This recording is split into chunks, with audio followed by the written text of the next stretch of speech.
Pada tutorial berikut ini saya akan mengajarkan secara singkat bagaimana caranya kita menambahkan forum diskusi pada kelas yang kita buat di Flearn. Langkah yang pertama kita lakukan adalah kita klik pada Turn Editing On. Kemudian pada topik yang pertama saya akan tambahkan saya klik pada Add an Activity, kemudian klik Forum untuk menambahkan forum. Kemudian saya beri nama forum. Misalkan saya berikan nama forum diskusi 1. Kebetulan di sini sudah ada historinya. Kemudian pada forum type di sini ada beberapa pilihan, yaitu ada single simple discussion. Ini kita gunakan untuk hanya diskusi yang sederhana. Ada each person post one discussion, ada question and answer forum, dan standard forum for general use. Yang akan kita gunakan, kita akan bersama gunakan standard forum for general use. Nah, pada bagian forum introduction kita dapat mengisi informasi terkait dengan pertanyaan yang akan didiskusikan, juga kapan pengumpulannya, berapa poin yang akan didapatkan, dan etika-etika dalam melakukan diskusi. Nah, saya akan memberikan sebuah contoh sederhana yang sudah saya buat. Ini contoh yang saya buat, saya copy saja dari teks. Kemudian saya paste di sini.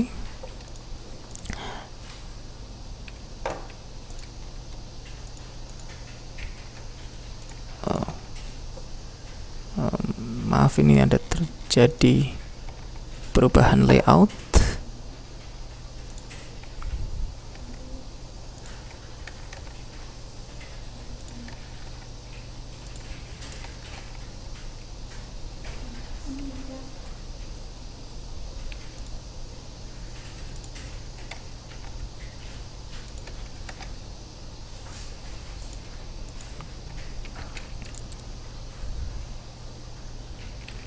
Ya.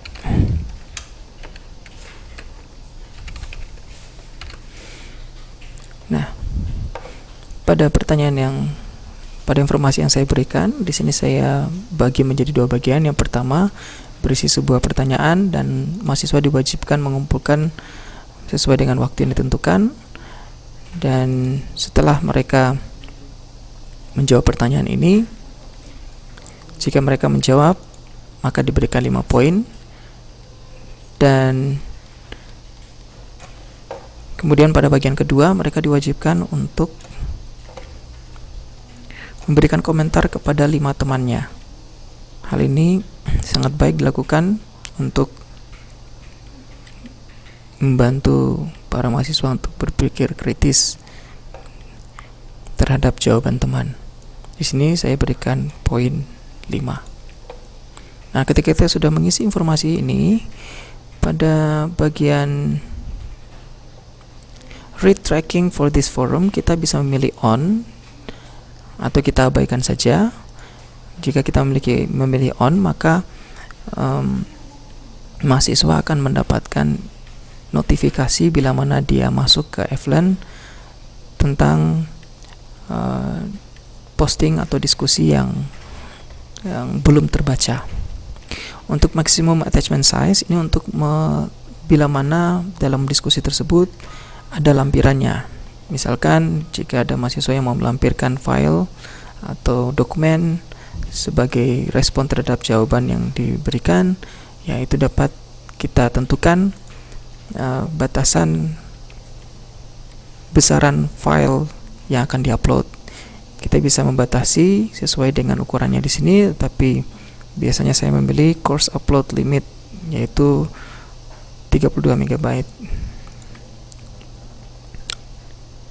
Untuk aggregate type kita dapat memilih maximum rating. Ini untuk membantu kita dalam melakukan penilaian terhadap diskusi yang dilakukan. Untuk scale pemisahnya kita dapat memilih maksimum 5 poin karena saya memberikan 5 poin pada setiap posting atau diskusi yang dilakukan. Ini kita dapat mengaktifkan ini bila mana kita perlu untuk membatasi waktunya. Tapi untuk kali ini kita abaikan saja.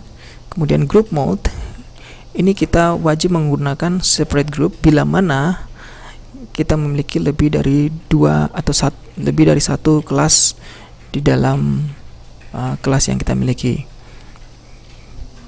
Nah, bila mana kita tidak memiliki kelas atau kelompok, maka kita abaikan saja pilihan ini.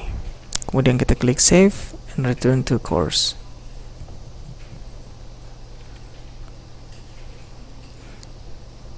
Nah, pada kali ini juga saya akan mengajarkan bila mana kita menambahkan satu forum diskusi yang lain dengan jenis yang berbeda. Kita klik forum. Saya akan tambahkan forum diskusi 2.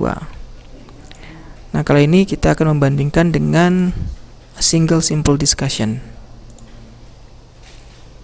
Nah, saya akan memberikan pertanyaan yang sama.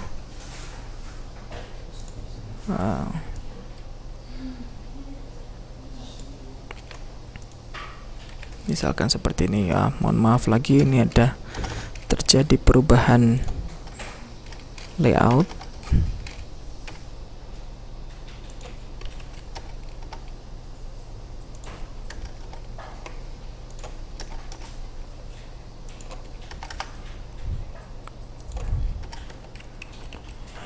Untuk catatan saja, saya berikan catatan di sini. Contoh a single simple discussion.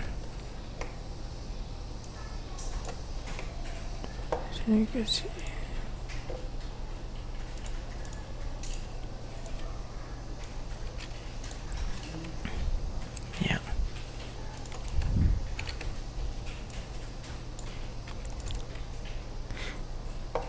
Ya, kita bisa membuat 3 attachment size-nya sebesar 32, kemudian kita beri rating, maximum rating seperti yang sebelumnya kita lakukan.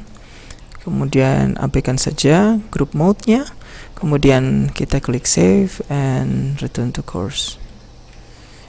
Nah, sekarang kita bisa membandingkan antara forum diskusi 1 dan forum diskusi 2. Forum diskusi 1 itu untuk standar forum diskusi seperti ini ya. Nah, untuk standar forum diskusi kita dapat melihat bahwa ada tombol add a new discussion topic. Nah, jika kita mau menambahkan sebuah topik diskusi, kita cukup klik pada add a new discussion topic. Nah, dalam hal ini mahasiswa pun bisa menambahkan topik diskusinya. Jadi untuk merespon pertanyaan yang diberikan di sini, kita dapat mengklik pada add a new discussion topic. Kemudian kita dapat memberikan judulnya, misalnya respon 1, jawaban 1, post to forum, continue. Ya. Nah, di sini untuk melihat diskusinya kita dapat klik pada respon 1 atau kolom diskusi. Nah, kita dapat melihat bahwa ini jawaban pertama dari postingan yang pertama. Kemudian kita untuk membalasnya kita cukup klik reply. Maka kita dapat membalasnya.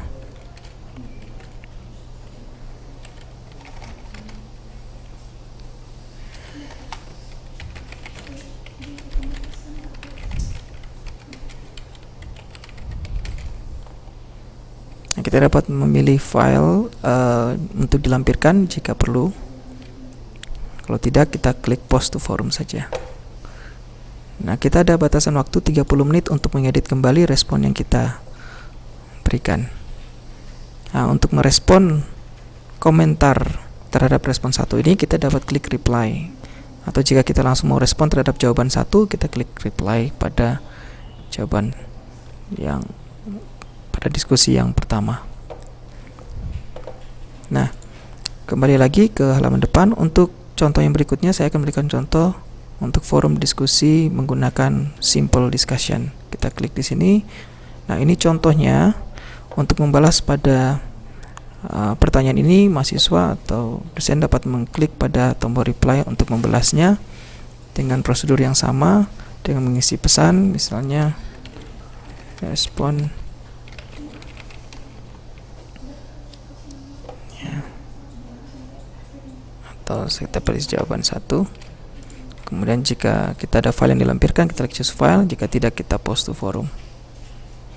Nah, ada 30 menit untuk mengedit kembali jawaban yang kita berikan.